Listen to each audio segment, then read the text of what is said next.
اب یہاں پر سمجھانے کی بات جو ہے وہ یہ ہے کہ لوگ یہ سوال کرتے ہیں کہ یہ 11ویں شریف کی حقیقت کیا ہے۔ آسان سا یوں سمجھ لیجیے، یہ ایصال ثواب ہے، عام لفظوں بالکل اس اسٹیٹس پر، اس لیول پر آ کر میں سمجھا رہا ہوں آپ کو کہ آپ کی بات سمجھ میں آ جائے۔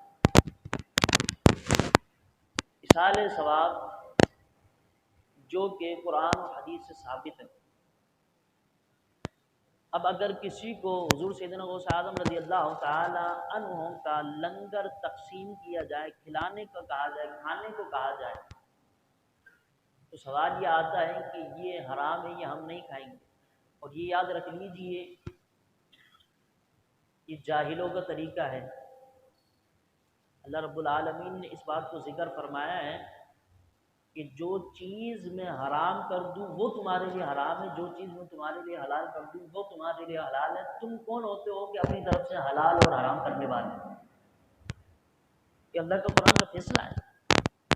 بندے کو اس میں اختیار نہیں ہے کہ وہ حرام کرے حلال کرے۔ اللہ نے جو حلال کر دیا وہ حلال ہے، جو حرام کر دیا وہ حرام ہے، بس۔ اب اگر ایک عام آدمی یہ کھڑا ہو کر کہے کہ جی وہ چیز حرام ہے، تو اب مجھے بتاؤ کہ آپ نے اس کے حرام اور حلال کو جان لیا، آپ نے خود بھی اس چیز کو سمجھا ہے کہ حرام کسے کہتے ہیں اور حلال کسے کہتے ہیں؟ جی غوث پاک کے نام کا کھانا ہے،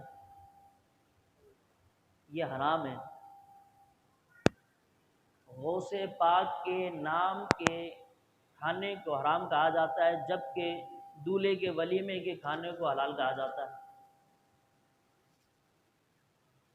سمجھ رہے بات آپ؟ اسی طریقے سے بقر عید آتی ہے، جانور کو ذبح کیا جاتا ہے، اس ذبح کے اندر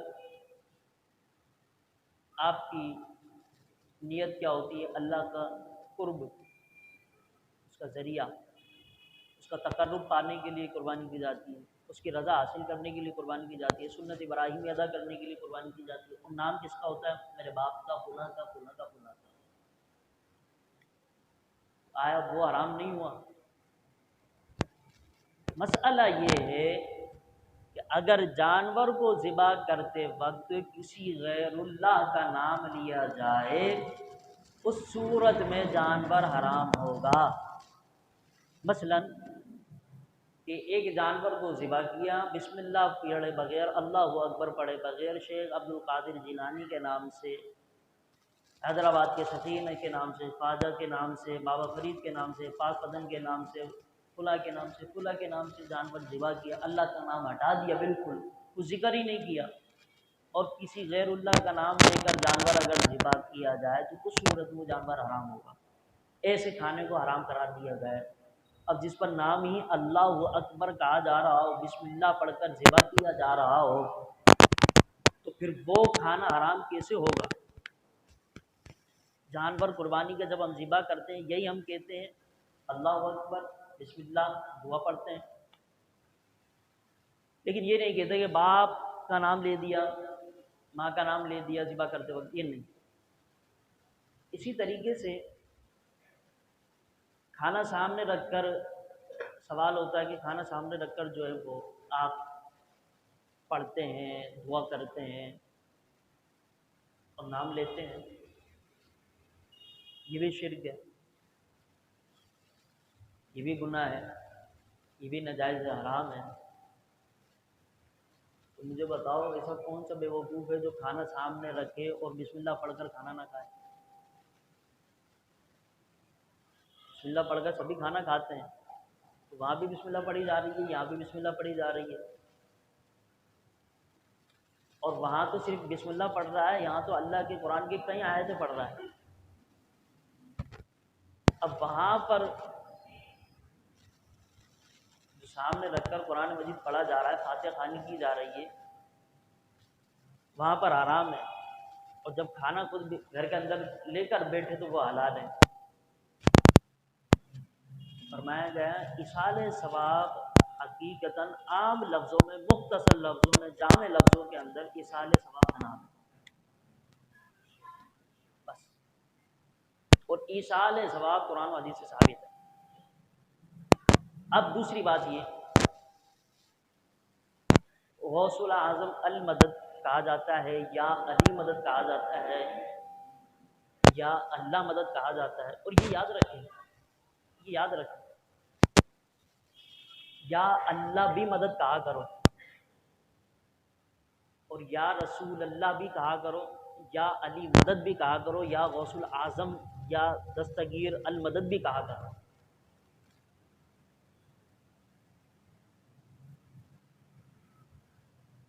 یا اللہ مدد کوئی گناہ نہیں ہے، اس کو ہم نے کہنا چھوڑ دیا ہے، یہ بھی کہا کرو۔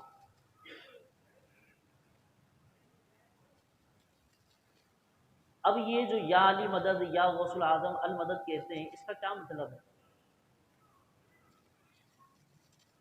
اس کا عام لفظوں میں مطلب یہ ہے کہ جو حضور نے ارشاد فرمایا کہ اللہ کی بارگاہ کے اندر اس اللہ کے ولی کا مقام یہ ہوتا ہے کہ آنکھ، ہاتھ، پاؤں اس بندے کے ہوتے ہیں، طاقت اس میں خدا کی ہوتی ہے۔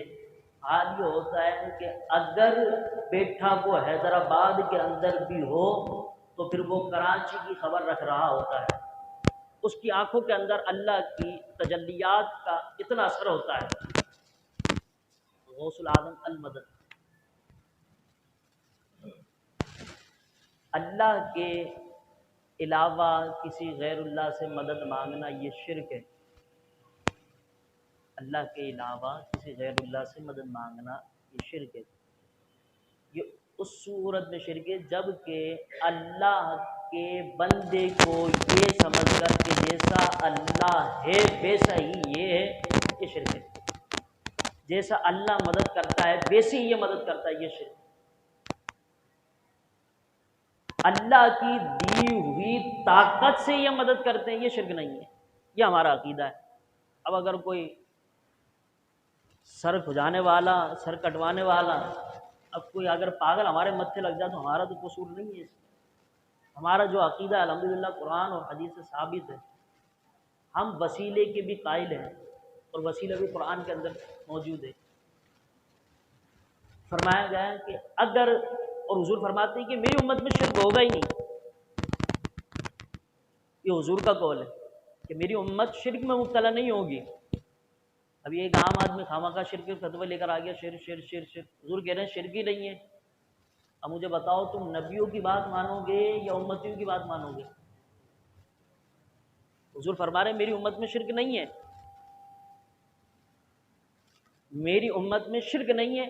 حضور فرماتا ہے ہاں ایک چیز ہے کہ میری امت دنیا میں پھنس جائے گی، حال ہی ہوگا دنیا کے اندر دین مگن ہو جائے گی، فرائض کا پتہ نہیں ہوگا، باپ کا پتہ نہیں ہوگا، ماں کا پتہ نہیں ہوگا، مال کے چکر میں لگے رہیں گے، کچھ خبر ہی نہیں ہوگی دین و دنیا کی، ایسے لگے پڑے ہوں گے۔ فرمایا گا شرک نہیں ہوگا، تو جب شرک ہوگا نہیں تو پھر یہ شرک کے فتوے لے کر کون آ رہا ہے؟ یہ کون ہے آخر؟ یہ خود ہی مشرک لگ رہا ہے مجھے، جگہ جگہ شرک پھیلا رہا ہے۔ فرمایا شرک اسے کہتے ہیں کہ اللہ جیسا کسی کو سمجھ لینا، اللہ جیسا بالکل اسی کے مطابق سمجھ لینا، صفات، ذات، افعال، سب چیزوں کے اندر اللہ جیسا سمجھ لینا، یہ شرک کہلاتا ہے۔ ہم یہ عقیدہ رکھتے ہیں کہ اللہ کے جتنے بھی اولیاء ہیں، نبی ہیں، وہ اللہ کی دی ہوئی طاقت سے مدد کرتے ہیں، اللہ نے ان کو طاقت دی ہوئی ہے۔ اللہ کی دیے ہوئے علم غیب سے وہ چیزوں سے آگاہ ہیں، وہ جانتے ہیں، اللہ کی دی ہوئی طاقت سے وہ جانتے ہیں کہ دیوار کے پیچھے کیا ہے، گھر کے اندر کیا ہو رہا ہے، اس کے دل کے اندر کیا ہے۔ اور حقیقتاً ایک اللہ کے ولی کی نشانی یہ ہوتی ہے، حضور فرماتے ہیں اگر تم دیکھنا چاہو کہ اللہ کا ولی کون ہے، فرمایا کچھ نہ کیا کرو، چہرہ دیکھ لیا کرو، اگر چہرہ دیکھنے کے بعد تمہاری زبانوں کا، تمہارے رب کا ذکر جاری ہو جائے تو سمجھ لینا یہ حقیقتاً اللہ کا سچا ولی ہے۔ فرمایا سمجھ لینا کہ یہ حقیقتاً اللہ کا سچا ولی ہے کہ اگر تمہیں چہرہ دیکھ کر تمہارا دل خوش ہو جائے اور اللہ کا ذکر تمہاری زبانوں پر جاری ہو جائے۔ دوسری بات، حقیقتاً اللہ کے ولی کی نشانی یہ ہوتی ہے کہ جب تم اس کی بارگاہ کے اندر جاؤ تو تمہیں کچھ کہنا نہیں پڑے، وہ تمہارے حال دیکھ کر تمہیں بتا دے کہ تمہاری زندگی کے اندر کیا چل رہا ہے۔ یہ تمہارے ولیوں کا مقام ہے، ان کی نشانی یہ ہے کہ حقیقتاً اللہ کے ولیوں کی نشانی یہ ہوتی ہے کہ جب تم ان کی خدمت میں جاؤ تمہارا حال بتانے کی ضرورت نہیں پڑے، وہ تمہارے حال سے خود ہی واقف ہوتے ہیں۔